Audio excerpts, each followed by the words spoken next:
सकता हूँ काफ़ी बड़ी संख्या में यहाँ मौजूद है और ये राज्य सरकार के उस संकल्प की प्रतिपूर्ति का पहला हमारा ये हॉर्टिकल्चर से जुड़ा हुआ कार्यक्रम है।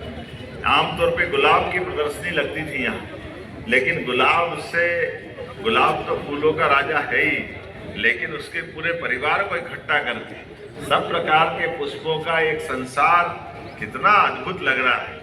सच में दिल से बधाई देना चाह रहा हूं मैं आपने वर्णवाल जी और पूरी टीम का, आप सबका भी अभिनंदन कर रहा हूं, आप सबका स्वागत कर रहा हूं।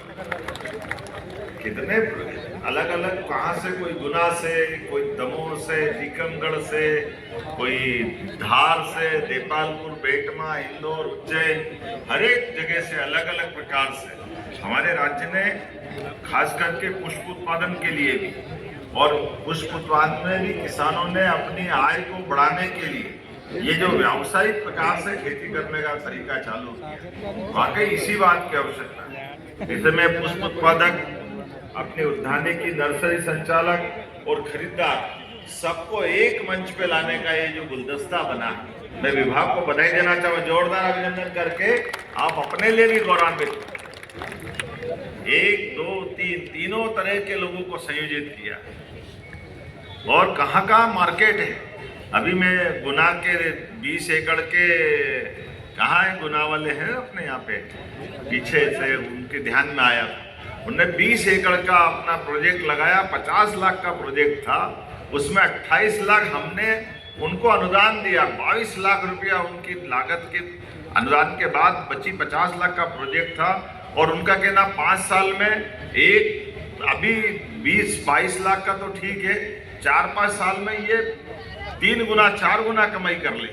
जिस प्रकार से सच में आज हमारी फसलों के साथ अलग से उत्पादन के साथ आय बढ़ा करके, और ये फूलों के माध्यम से हम केवल फूल नहीं भेज रहे हैं, ये मन का भाव भेज रहे हैं सबके बीच में, हमारे लिए आनंद अलग प्रकार का आता है। कोई सी पूजा पाठ, भारतीय जीवन पद्धति या कोई जीवन पद्धति में देखो तो हर प्रकार से सच में ये जो आयोजन हमारे लिए कोई भी होते हैं, मंच की शोभा, अगर मंच पे कोई 2 पुष्प नहीं दे तो कार्यक्रम अधूरा है। मंदिर जाए, अगर पुष्प नहीं है तो भगवान की पूजा अधूरी है। यहाँ तक कि अपने शरीर भी छूट जाए तो भी पुष्प हमारे साथ चलते हैं। पुष्पों का मनुष्य के साथ ये जो रिश्ता है, ये भाव का रिश्ता है। ये भाव की भाषा हमारे लिए कितने जीवन में अलग अलग प्रकार से पूरे जीवन में सदैव आकर्षित करती रहती है। आज के इस अवसर पर जब मैं यहाँ बात कर रहा हूँ आपसे, तो ये आंकड़े देख रहा था, 40,000 किसान हमारे इससे जुड़े हैं, 45,000 हेक्टेयर क्षेत्र में फूलों का उत्पादन हो रहा है, लाखों टन वार्षिक उपज मिल रही है और प्रदेश से फूल गुजरात, महाराष्ट्र, कहाँ जा रहे हैं। जोरदार अभिनंदन करें, अब तो विदेश में भी भेजने वाले। हमारे द्वारा सरकार के माध्यम से तकनीकी प्रशिक्षण, अनुदान में सहायता, किसान को आत्मनिर्भर बनाने के लिए उद्यानिकी, पुष्प, दूध, मत्स्य उत्पादन, सब क्षेत्रों में हमारी सरकार लगातार काम कर रही है। और चूंकि किसान कल्याण वर्ष है और किसान कल्याण वर्ष होने के नाते से ऐसे अलग अलग 16 विभागों को मिलाकर कृषि कल्याण वर्ष की ये पूरी योजना बनी। इसलिए कल मैं भवंतर का पैसे दे के आया सोयाबीन के लिए, जोरदार अभिनंदन करें। ये जो हमारी योजनाएं चल रही, इसी प्रकार से क्यों ना, सोयाबीन हमने जाके मंडी में बेची, जो भाव मिला, लेकिन प्रधानमंत्री के लिए भी जोरदार अभिनंदन। 5300 का भाव किसको कहते हैं? 5325 का भाव। सरकार लगातार हर तरह से, राज्य सरकार भी और माननीय मोदी जी भी, श्रीमान नरेंद्र मोदी जी के नेतृत्व में, आप बताओ, एक एक करके हर साल सोयाबीन के साथ अभी गेहूं का तैयार होने का टाइम आया, गेहूं भी अभी 2585 का भाव हो ही गया।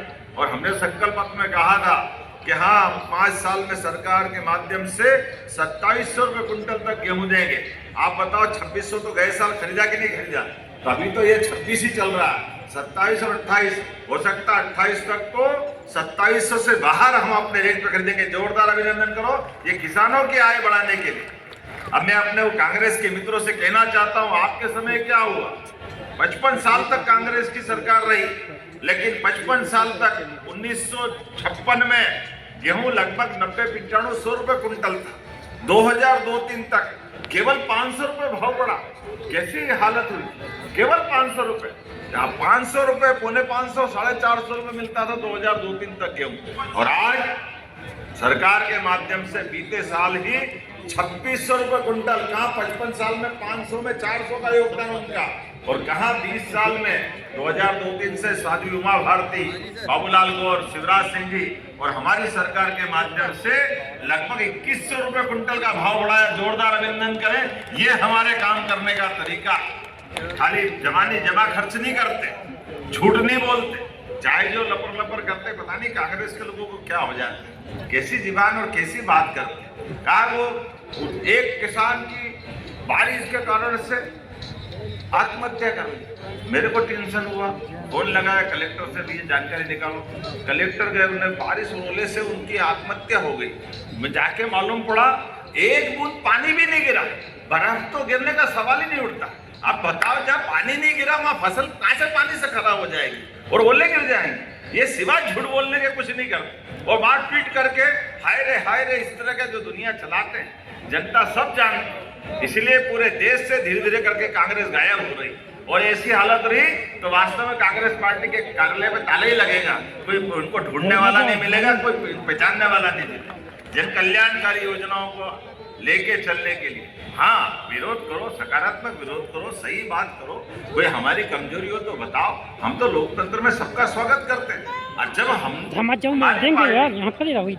दिल्ली में भी माननीय स्वर्गीय भारत रत्न अटल बिहारी वाजपेयी जी के नेतृत्व 50 साल तक अपोजिशन में रहे माननीय मोदी जी, माननीय अटल बिहारी वाजपेयी जी, और मोदी जी उसके बाद आए लगातार। जब से 2014 से मोदी जी के बाद हमारे मोदी जी के पहले अटल जी ने प्रधानमंत्री सड़क की सौगात देकर पहली बार जब ग्रामीण क्षेत्र में सड़क देने की बात करी, तब भी कांग्रेस ने कहा था गांव में सड़क देने की क्या जरूरत है, गांव में तो लोग बैलगाड़ी से चलते।